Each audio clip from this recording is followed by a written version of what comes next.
Waduh, AFC lagi-lagi buat ulah dengan timnas Indonesia. Kali ini salah satu striker timnas Indonesia dapat sanksi dari AFC. Kira-kira kenapa ya? Loh, ada apa ini? PSSI tiba-tiba pangkas tiket kuota timnas Indonesia saat lawan Jepang dan Arab Saudi. Kira-kira kenapa ya? Sangat tak terduga. Meskipun pada pertandingan sebelumnya dianggap kurang bagus, kini netizen lakukan hal ini.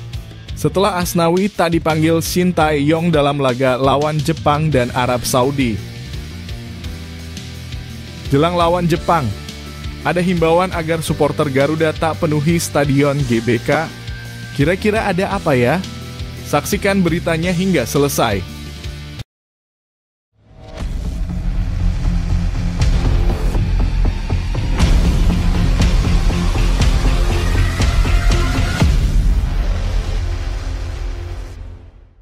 Mohon subscribe channel Timnasku Indonesia agar tidak ketinggalan informasi Timnas Indonesia.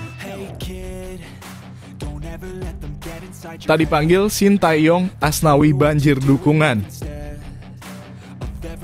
Ketidakhadiran Asnawi Mangkualam dalam skuad Timnas Indonesia yang dipanggil oleh Shin Tae-yong untuk kualifikasi Piala Dunia 2026 zona Asia mengejutkan banyak penggemar. PSSI baru saja merilis daftar 27 pemain yang dipersiapkan untuk menghadapi laga berat melawan Jepang dan Arab Saudi di Stadion Utama Gelora Bung Karno SUGBK. Namun nama Asnawi tidak termasuk dalam daftar tersebut. Ini cukup mengejutkan mengingat peran krusialnya sebagai kapten saat Indonesia menghadapi Cina pada Oktober lalu. Menurut penjelasan Shin Tae-yong, keputusan ini diambil karena Asnawi mengalami cedera hamstring. Pelatih asal Korea Selatan itu menekankan bahwa kondisi fisik pemain sangat penting menjelang laga-laga penting seperti ini. Namun klaim ini memicu diskusi panas ketika Asnawi justru terlihat bermain penuh semangat untuk klubnya, Port FC, melawan Bangkok United di Liga Thailand hanya beberapa jam setelah pengumuman tersebut. Pertandingan itu berlangsung di Stadion Thammasat di mana Asnawi bermain selama 45 menit sebelum digantikan di babak kedua. Port FC harus menelan kekalahan 0-2 dari lawannya. Keikutsertaan Asnawi dalam laga ini menimbulkan tanda tanya besar di kalangan penggemar sepak bola Indonesia. Benarkah ia masih cedera seperti yang diungkapkan oleh Shin Tae-yong? Atau ada faktor lain yang menyebabkan absennya dia dari daftar pemain tim nasional? Tak pelak, akun Instagram pribadi Asnawi dibanjiri komentar. Banyak netizen memberikan dukungan dan semangat mengingatkan bahwa pemain sekelas Lionel Messi dan Cristiano Ronaldo pun pernah mengalami masa sulit namun berhasil bangkit. Sebagian komentar menyuarakan optimisme, berharap Asnawi bisa kembali menunjukkan kemampuan terbaiknya dan dipanggil lagi ke Timnas Indonesia di masa depan. Namun tak sedikit pula yang melontarkan kritik keras mengaitkan absennya Asnawi dengan performanya yang dianggap kurang memuaskan saat melawan Cina. Beberapa netizen bahkan mengingatkan peran penting Asnawi di turnamen-turnamen sebelumnya seperti Piala AFF dan SEA Games yang membuatnya layak dihormati meski tengah mengalami penurunan performa. Salah satu komentar netizen, @hivonsamanado menulis, "Semangat abangku, sekelas Messi dan Ronaldo pernah blunder, tapi mereka membuktikan mental mereka dan mereka berbenah. Saya harap Asnawi juga seperti itu, mencontoh mereka." Sementara itu, @suskok899 menambahkan, "Jangan ngehina Asnawi. Satu kesalahan akan kalah dari 1000 kebaikan, dia pernah bermain gemilang di AFF dan SEA Games." Perdebatan di media sosial ini menunjukkan betapa besarnya harapan dan tekanan yang ditanggung oleh pemain seperti Asnawi. Penggemar sepak bola Indonesia tentu memiliki ekspektasi tinggi terhadap para pemain yang membela merah putih.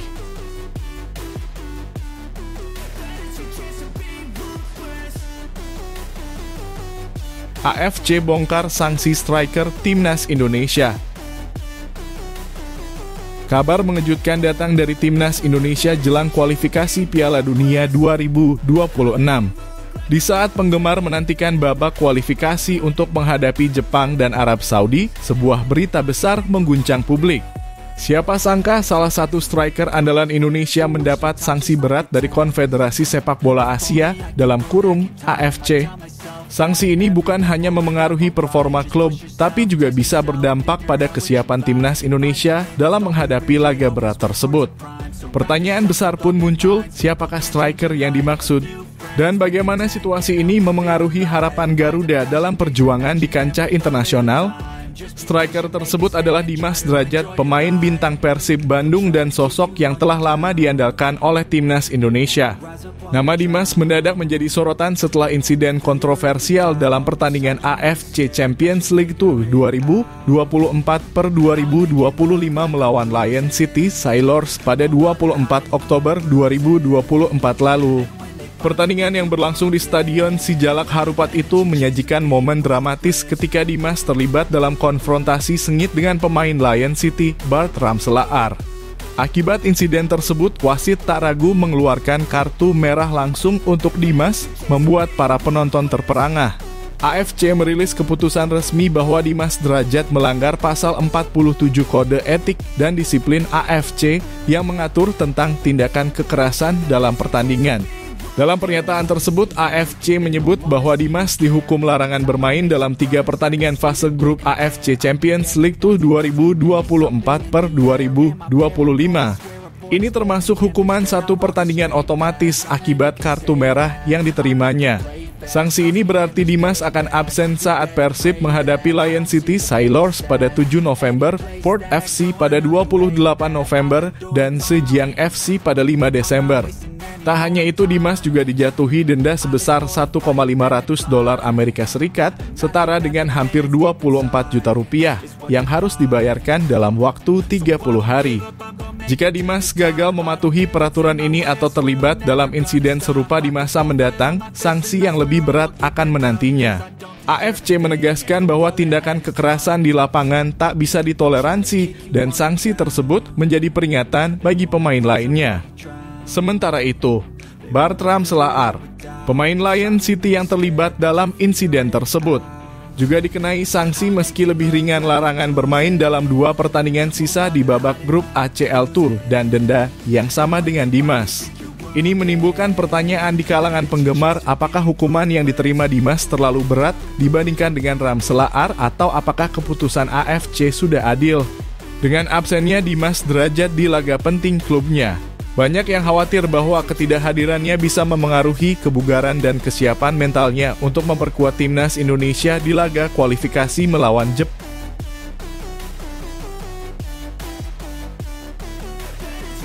PSSI resmi pangkas kuota tiket laga timnas Indonesia lawan Jepang dan Arab Saudi. Kabar terbaru yang mengejutkan datang dari PSSI menjelang 2 laga krusial timnas Indonesia di kualifikasi Piala Dunia 2026. PSSI secara resmi mengumumkan bahwa jumlah tiket yang akan dijual untuk pertandingan melawan Jepang dan Arab Saudi di Stadion Utama Gelora Bung Karno (GBK) Jakarta mengalami pengurangan. Keputusan ini memicu perbincangan hangat di kalangan penggemar sepak bola tanah air. Mengapa PSSI memutuskan untuk memangkas kuota tiket? Apakah ini strategi untuk menyesuaikan dengan kapasitas stadion, alasan keamanan, atau pertimbangan lainnya? Hal ini membuat banyak pendukung bertanya-tanya. Menurut keterangan dari Komite Eksekutif PSSI, Arya Sinulinga, jumlah tiket yang disediakan untuk 2 laga mendatang akan dibatasi hanya 60.000 tiket. Lebih sedikit dibandingkan dengan jumlah yang disediakan saat timnas Indonesia menjamu Australia pada September lalu, yang mencapai 65.000 tiket.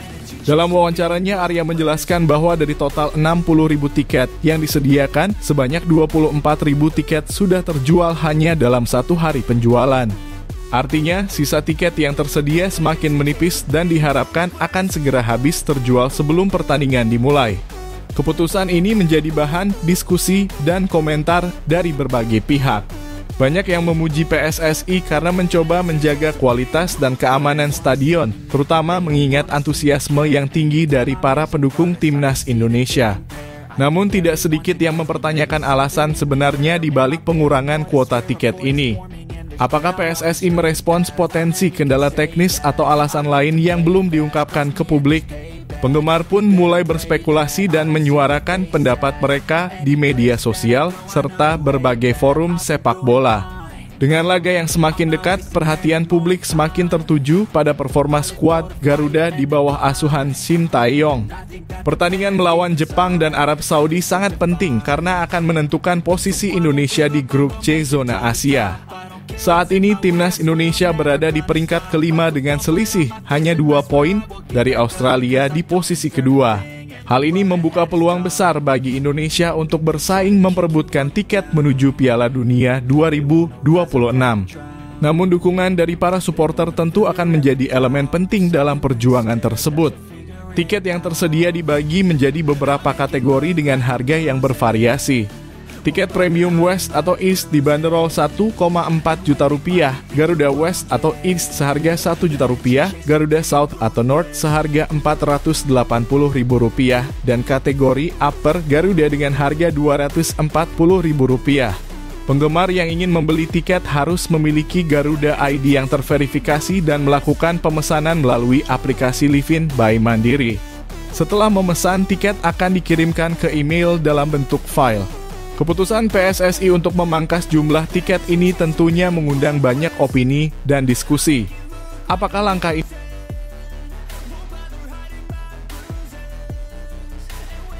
Kehadiran Sayuri bersaudara bisa dongkrak performa timnas Indonesia lawan Jepang dan Arab Saudi.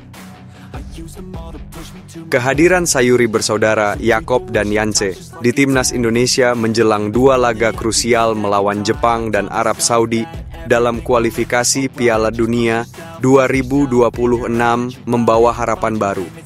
Keduanya, yang memiliki kecepatan dan ketangguhan fisik, kembali dipanggil oleh pelatih Shin Tae-yong setelah sebelumnya absen karena cedera. Penggemar sepak bola tanah air bertanya-tanya, apakah kembalinya duo Sayuri ini akan menjadi kunci untuk mendongkrak performa timnas di laga-laga penting ini? Tokoh sepak bola nasional, Gusnul Yakin, menyoroti betapa pentingnya peran Yakob dan Yance di skuad Garuda. Dua pemain ini punya karakter bermain ngeyel dengan skill dan stamina kuat. Jadi sangat tepat Shin Tae-yong memanggil lagi Yakob dan Yance Sayuri, ujar Gusnul. Ia menambahkan bahwa kehadiran Sayuri bersaudara dapat meningkatkan kekuatan timnas, terutama jika mereka dimainkan bersama di sisi kanan lapangan, yang menurutnya akan menciptakan sinergi yang kuat berkat chemistry yang sudah terbentuk di antara mereka. Absennya Asnawi Mangkualam, yang dikabarkan mengalami cedera hamstring, menjadi perhatian besar bagi timnas. Namun, Gusnul Yakin percaya bahwa Yakob Sayuri adalah sosok yang tepat untuk mengisi posisi tersebut. Yakob bisa mengisi posisi Asnawi dan berkolaborasi dengan Eliano Regenders di sektor kanan. Kolaborasi ini bisa mengimbangi permainan cepat Jepang dan memberi kejutan bagi lini pertahanan Arab Saudi, katanya. Tak hanya Yakob, Yance Sayuri pun dinilai memiliki kontribusi yang signifikan. Dengan stamina tinggi dan determinasi yang kuat, Yance mampu menghadapi tantangan permainan agresif yang kemungkinan besar akan ditampilkan oleh lawan-lawan tangguh seperti Jepang dan Arab Saudi. Kombinasi ini diharapkan dapat memberi fleksibilitas taktik bagi Shin Tae-yong yang dikenal gemar mengotak-atik strategi untuk menghadapi berbagai skenario di lapangan. Banyak penggemar menantikan bagaimana Shin Tae-yong akan memanfaatkan kembalinya Sayuri bersaudara. Pertanyaan besarnya, akankah mereka diturunkan bersama untuk memanfaatkan chemistry alami mereka? Atau akankah sang pelatih memilih untuk mengandalkan salah satu dari mereka dalam formasi yang lebih terfokus? Apapun pilihannya, kehadiran Yakob dan Yance jelas membawa angin segar bagi timnas Indonesia yang kini berjuang untuk mengejar posisi di papan atas grup. Laga melawan Jepang dan Arab Saudi ini menjadi momen penting bagi timnas. Dengan peringkat di grup yang cukup ketat, setiap poin sangat berarti. Kehadiran Sayuri bersaudara di skuad memberikan harapan besar kepada para penggemar bahwa timnas Indonesia bisa tampil lebih solid, agresif, dan siap memberikan kejutan. Bagaimana menurut Anda, apakah Yakob dan Yance Sayuri akan menjadi faktor penentu dalam 2 laga mendatang? Apakah chemistry dan pengalaman mereka cukup untuk mendongkrak performa timnas Indonesia? Bagikan pendapat Anda di kolom komentar.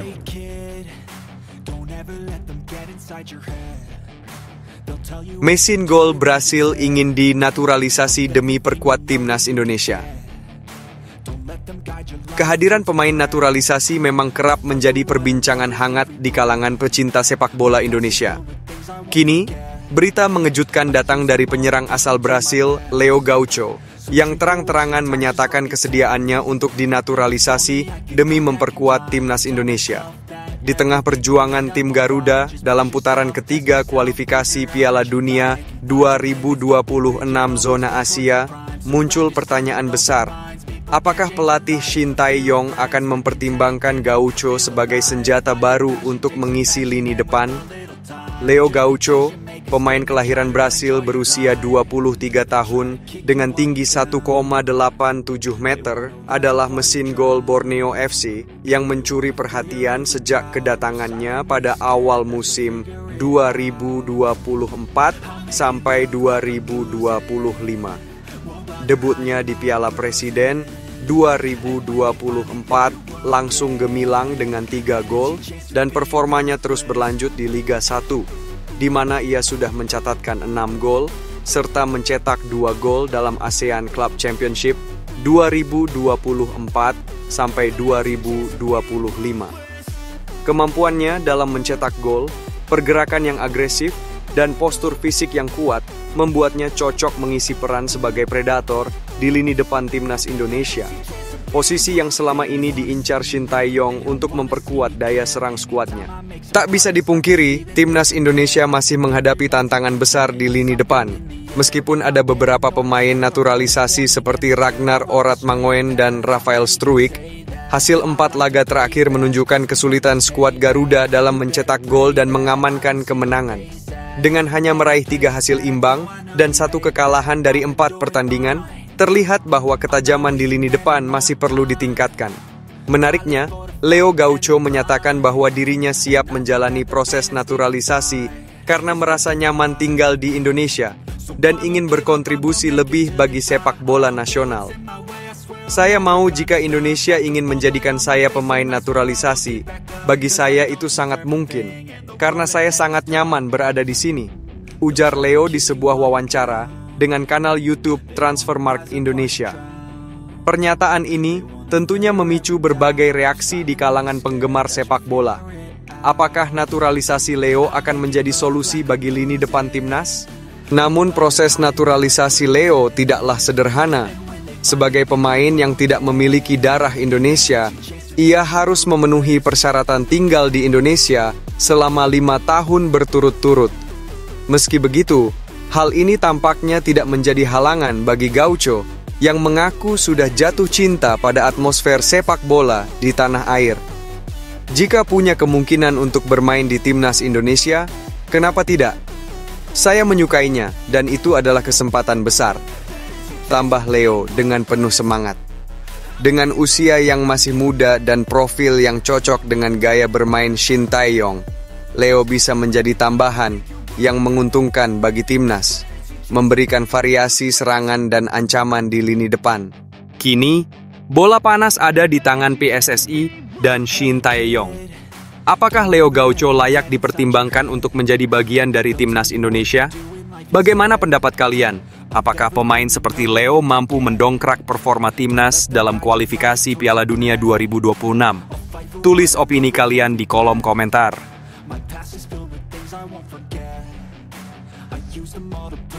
Mees Hilgers diragukan tampil lawan Jepang. Timnas Indonesia dihadapkan pada tantangan besar jelang pertandingan melawan Jepang dan Arab Saudi di putaran ketiga kualifikasi Piala Dunia 2026 zona Asia. Kabar buruk datang dari Mees Hilgers, bek muda andalan yang baru saja mengalami cedera hamstring saat membela FC Twente dalam laga melawan Willem II di Eredivisie 2024/2005. Cedera ini terjadi di tengah kemenangan tipis FC Twente dengan skor 1-0 Sabtu lalu. Hilgers, yang diandalkan sebagai pilar pertahanan timnas Indonesia, harus ditarik keluar setelah babak pertama dan digantikan oleh Gustav Lagerbielke. Cedera ini terbilang cukup mengkhawatirkan, mengingat ia terlihat kesakitan di menit ke-38 sebelum akhirnya digantikan. pelatih FC Twente, Joseph Oosting, dengan cepat mengambil langkah untuk mengganti Hilgers demi mencegah cedera yang lebih serius. Laporan dari jurnalis RTV Oost, Tigman van Wissing, mengonfirmasi bahwa Hilgers mengalami cedera hamstring. Van Wissing juga mengungkapkan bahwa partisipasi Hilgers dalam pertandingan mendatang melawan OGC Nice di Liga Eropa 2024/2050 masih diragukan. Belum banyak yang bisa dikatakan mengenai kemungkinan Stuyven dan Hilgers bermain pada Kamis mendatang. Hilgers mengalami cedera hamstring, tulisnya di media sosial. Hingga saat ini, belum ada pernyataan resmi dari pihak FC Twente terkait seberapa parah cedera Hilgers. Namun, kekhawatiran terus membayangi para penggemar sepak bola Indonesia. Shin Tae-yong, pelatih timnas Indonesia, tentu memerlukan opsi terbaik di lini belakang, terlebih dengan 2 laga penting melawan tim kuat Asia yang menanti di depan. Jepang, sebagai tim langganan Piala Dunia, dikenal memiliki kualitas pemain yang sebagian besar berkarir di klub-klub Eropa ternama. Tim ini dipastikan membawa tantangan berat dengan kecepatan dan teknik tinggi yang mereka miliki. Sementara itu, Arab Saudi bukanlah lawan yang bisa dipandang sebelah mata. Mereka memiliki sejarah panjang dalam kompetisi Piala Dunia dan seringkali tampil mengejutkan di level internasional. Hilgers yang memiliki darah Indonesia dari garis keturunan Manado diharapkan bisa pulih tepat waktu. Kehadirannya di lini belakang timnas Indonesia sangat penting, mengingat perannya yang vital dalam menjaga stabilitas pertahanan. Dukungan penuh dari para supporter di Stadion Utama Gelora Bung Karno, SUGBK, diharapkan bisa menjadi faktor pendukung tambahan bagi skuad Garuda untuk meraih hasil maksimal. Mantan pemain Persib Bandung asal Jepang, Shohei Matsunaga, menilai bahwa meski Jepang lebih unggul secara statistik dan pengalaman, timnas Indonesia memiliki keuntungan sebagai tuan rumah. Ia optimistis bahwa dukungan penuh supporter bisa memberi dorongan mental yang signifikan. Main di sini ada penonton banyak, makanya hasil seri saja saya senang, ujarnya. Namun, dengan potensi absennya Hilgers, bisakah timnas Indonesia tetap menunjukkan performa solid di lini pertahanan? Apakah Shin Tae-yong harus mencari alternatif lain untuk mengisi kekosongan ini? Bagaimana pendapat kalian? Apakah tim Garuda masih bisa mengimbangi Jepang dan Arab Saudi tanpa kehadiran Hilgers? Tulis komentar kalian di bawah.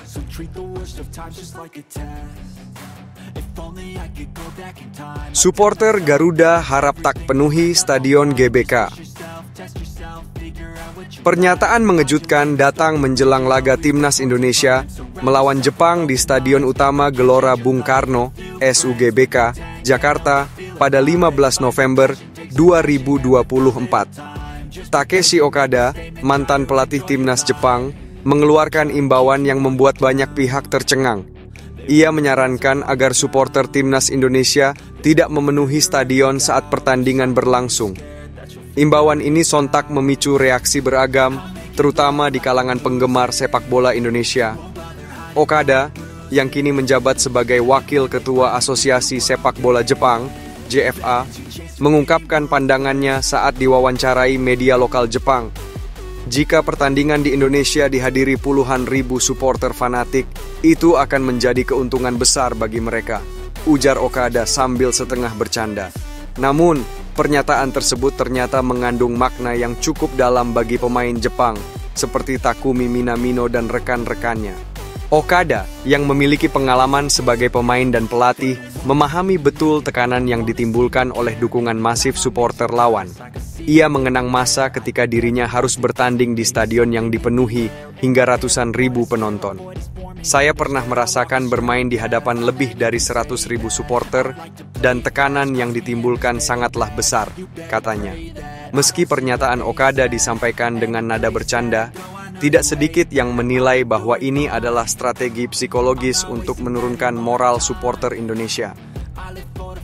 Kekuatan supporter di SUGBK memang sudah diakui, bahkan oleh pelatih dan pemain dari berbagai negara.